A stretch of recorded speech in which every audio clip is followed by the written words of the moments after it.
Bakit nga ba ang dami nating whip? Teka. Ano muna ba ang meaning ng whip? Huwag ipagpatuloy, pangit. Walang inspirasyon pampagana? Wait, inaano pa? Walang iwanan promise? Wait, in-game pa? Rest? In peace?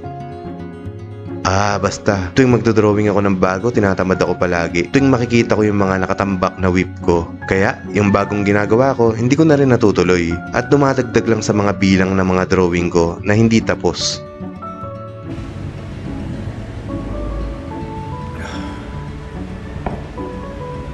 Pero syempre maraming iba't ibang kwento at dahilan sa likod ng mga unfinished artworks natin. Pwedeng busy tayo, wala sa mood, nawala ng inspirasyon, nag-cancel yung client natin, nag-break o iniwan ka ng dinodrawing mo, konti yung nag-react nung pinost mo yung whip mo, or di kaya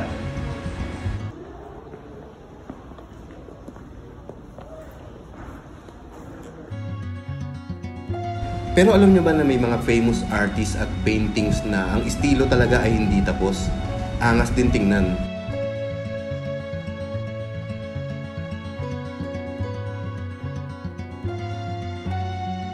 Siguro para sa akin, kaya lang naman ako maraming whip. Ang dahilan ko naman ay gusto kong mag-explore at mag-aral pa ng iba't ibang methods at techniques na pwede kong ibahagi sa inyo. Kaya paiba-iba ako ng ginagawa.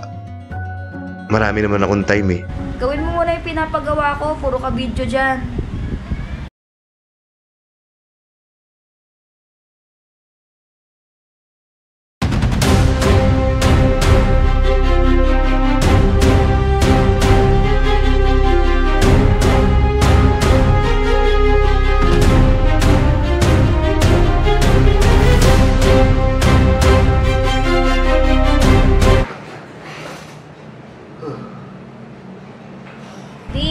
Ilayan mo nga ako.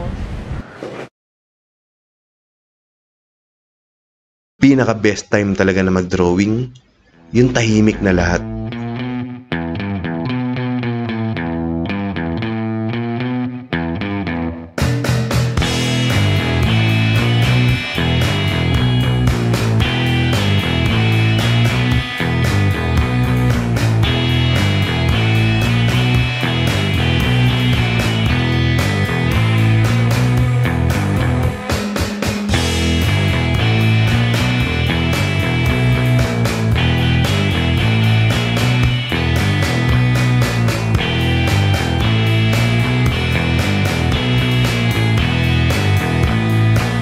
May mga materials tayo na pag naluluma na ay tinatapon na lang natin, tinatambak o pinamimigay.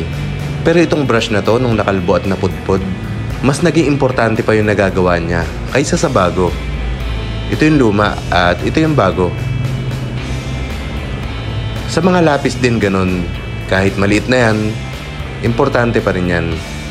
Sulitin natin dahil parang naging jowa na rin natin yung mga yan. Mahaba na ang pinagsamahan, ika nga.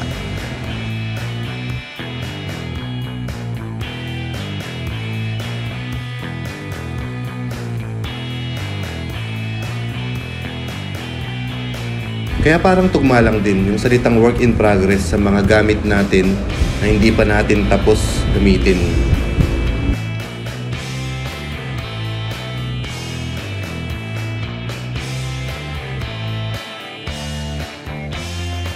Yung tipong kahit puro luma na yung mga gamit mo, may mahalagang role pa rin sila sa trabaho mo.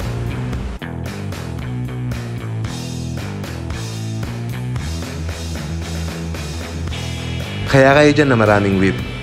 Anong dahilan mo at kailan mo balak tapusin yung mga yan? Kasi ako, nakakaisa na ako.